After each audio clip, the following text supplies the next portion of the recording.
6. Lo que el dios de las tierras codiciaba la nave era alta, esbelta y delicada. Sus pasamanos, mástiles y baluartes estaban exquisitamente tallados, y, evidentemente, no eran obra de un artesano mortal. Aunque construida en madera, sus planchas no estaban pintadas, sino que despedían sus colores naturales azules, negros, verdes, y una especie de rojo humeante intenso. Y su aparejo era del color del sargazo, y en los tablones de la pulida cubierta había venas, como las raíces de los árboles, y las velas de los 3 ahusados mástiles eran blancas, luminosas y gruesas como las nubes de un día de verano. El barco era cuanto de hermoso hay en la naturaleza. Pocos podían mirarlo, y no sentirse complacidos como lo estarían ante una visión perfecta. En una palabra, el barco irradiaba armonía, y el Rick no pudo pensar en un medio mejor para viajar hacia el príncipe Yeir-Koon, y los peligros de las tierras de Oin y de Yu. El barco avanzó suavemente por el suelo como si lo hiciera en la superficie de un río, y la tierra, bajo la quilla, formó pequeñas olas como si, por un instante, se hubiera vuelto agua. Allí, donde la quilla hundía el suelo, y a algunos pasos a su alrededor, el efecto era manifiesto, aunque, tras el paso de la nave, el terreno recuperaba su estado estable habitual. Por eso los árboles del bosque se habían abierto a su paso, separándose bajo su proa mientras el barco enfilaba hacia Imrir. El barco que navega sobre mares y sobre tierras no era demasiado grande. Desde luego, era considerablemente menor que una galera de combate de Melnibone, y apenas algo mayor que una nave sureña. Sin embargo, en cuanto a gracia, en la curva de su línea, en el orgullo de su porte, en eso, no tenía rival alguno. Las escalerillas ya habían sido bajadas hasta el suelo y empezaban los preparativos para la marcha. El Rick, con las manos en sus estrechas caderas, admiraba el regalo del rey Strasa. Los esclavos transportaban armas y provisiones desde las puertas de la muralla de Imrir, y las subían por las escalerillas. Mientras, Divimpar reunía a los guerreros, y les asignaba sus tareas durante la expedición. Los guerreros no eran numerosos. Solo podía ir en la nave la mitad de las fuerzas disponibles, pues los demás debían quedarse a proteger la ciudad, bajo el mando del almirante Magum Kolim. Era improbable un ataque en gran escala contra Melnibone tras el castigo infligido a la flota bárbara, pero era aconsejable tomar precauciones, sobre todo teniendo en cuenta que el príncipe Yeir-Koon había jurado conquistar Imrir.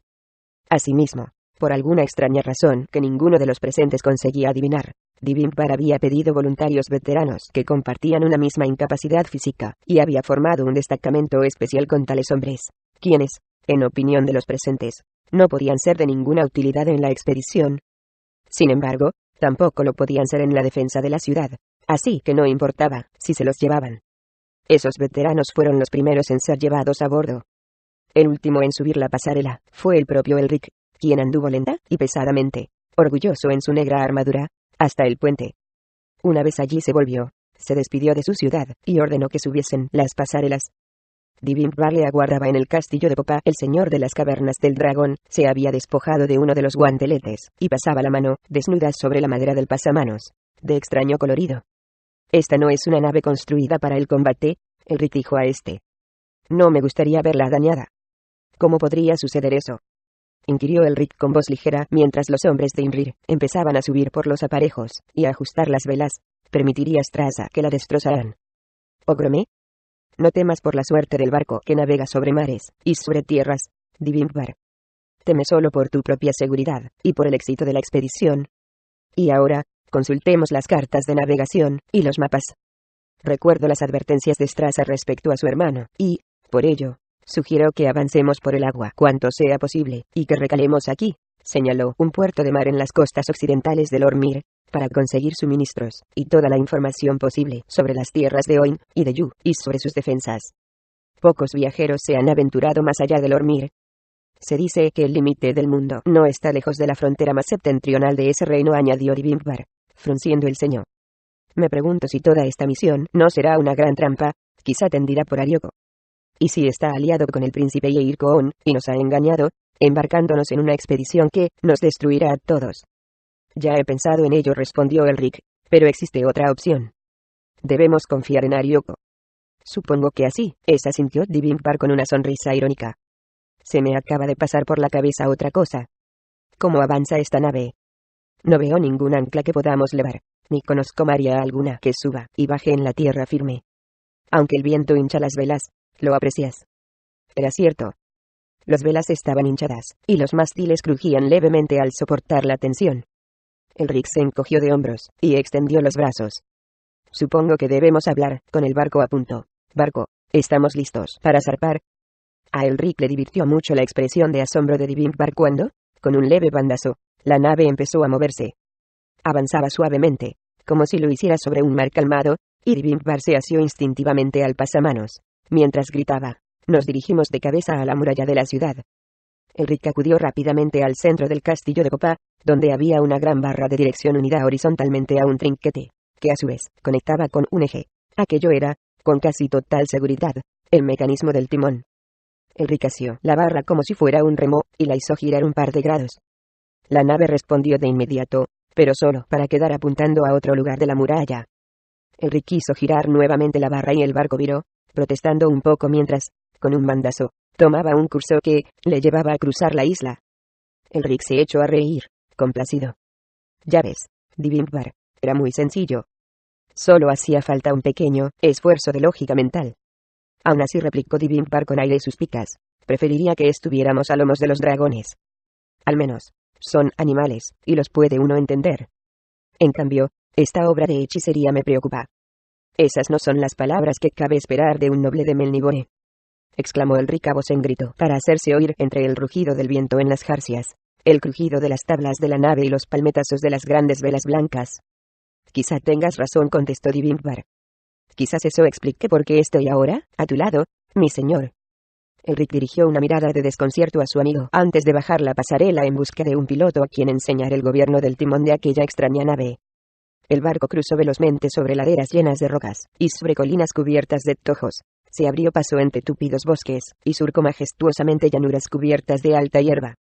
Avanzaba como un halcón, que se mantiene pegado al suelo, pero vuela con velocidad y precisión increíbles cuando persigue a su presa, alterando el curso con un movimiento imperceptible de sus alas. Los soldados de Imrir se apiñaban en las cubiertas, jadeando de asombro ante el avance del barco sobre la tierra, y a algunos de ellos hubo que obligarles a regresar a su puesto en las velas, o en otros lugares de la nave. El enorme guerrero que hacía las veces de contramaestre era el único miembro de la tripulación a quien no parecían afectar los prodigios del barco.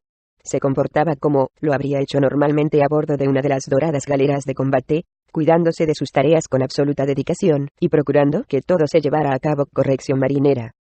Por el contrario, el timonel que el Rick había seleccionado tenía los ojos desmesuradamente abiertos, y parecía muy inseguro de la nave que pilotaba. Se apreciaba claramente que el hombre creía que en cualquier instante iba a tropezar con una roca, o a destrozarse en la espesura de pinos de gruesos troncos.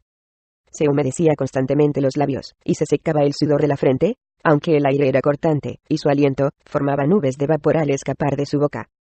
Con todo, era un buen piloto y poco a poco se acostumbró a llevar la nave, aunque, por fuerza, sus movimientos eran más rápidos. En efecto, el barco navegaba a tal velocidad sobre las tierras que no daba tiempo a meditar mucho sobre las decisiones a adoptar. La velocidad era sobrecogedora. Iba más rápidos que un caballo al galope. Más, incluso, que los queridos dragones de Divimpar. Con todo, la velocidad tenía un efecto euforizante, que podía apreciarse en los rostros de los guerreros de Imrir. Las risas complacidas de Elric recorrieron la nave, y se contagiaron a muchos otros miembros de la expedición. Bien, Sigrome de las Raíces está intentando poner trabas a nuestro avance. No me atrevo a pensar en la velocidad que alcanzaremos cuando lleguemos al agua, dijo a Divimpar. Este había perdido parte de sus ánimos anteriores. Su cabello, largo y sedoso, flotaba al viento y su rostro sonreía. Sí, respondió al emperador. Todos seremos barridos de cubierta y arrojados al mar. Y entonces, como en respuesta a sus palabras, la nave empezó de pronto a saltar violentamente, y a bambolearse de un lado a otro, como si estuviera atrapada entre poderosas contracorrientes. El timonel palideció, y se agarró a la barra, tratando de recuperar el control de la embarcación. Se escuchó un breve grito aterrorizado. Un marinero cayó de la cruceta más alta del palón mayor, y se estrelló contra la cubierta, rompiéndose todos los huesos del cuerpo. A continuación, la nave dio un par de bandazos más, y la turbulencia quedó atrás. Continuaron su curso mientras el Rick completaba el cuerpo del marinero caído. De pronto, sintió que le abandonaba el alegre ánimo que le había acompañado hasta entonces. Se agarró de la pasarela con su mano enfundada en el guantelete negro, y apretó sus poderosos dientes. Sus ojos carmesí refulgían, y en sus labios se formó una sonrisa medio burlona. ¡Qué estúpido soy!